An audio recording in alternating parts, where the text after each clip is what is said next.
Sixth day tailoring క్లాస్లో part 2 అనమాట.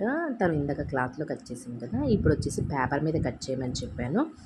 అయితే ఈ పేపర్ మీద మనకి ఏం తన నెక్ రౌండ్ తీయమని చెప్పారు. మన కత్తెర అయితే స్టార్ట్ చేసాం కదా, అక్కడి నుంచి మన రౌండ్ దగ్గర కత్తెరని ఆపకుండా కట్ చేసేలా నేర్చుకోమని చెప్పాను. అంటే రౌండ్ దగ్గర మన కత్తెర ఆగకూడదు.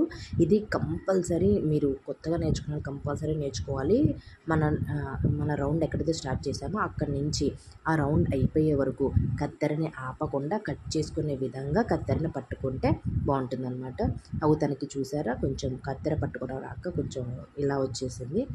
ఇలాంటి మంచి మంచి వీడియోస్ నేర్చుకునే వాళ్ళు కావాలి అంటే నా ఛానల్ని సబ్స్క్రైబ్ చేయండి ప్లీజ్. నా ఛానల్ సబ్స్క్రైబ్ చేయండి, నా కామెంట్ బాక్స్లో కామెంట్ చేయండి, లైక్ చేయండి, షేర్ చేయండి. మరిన్ని వీడియోస్ వస్తూ ఉంటాయి. నా ఛానల్ని చూస్తూ ఉండండి. Thank you.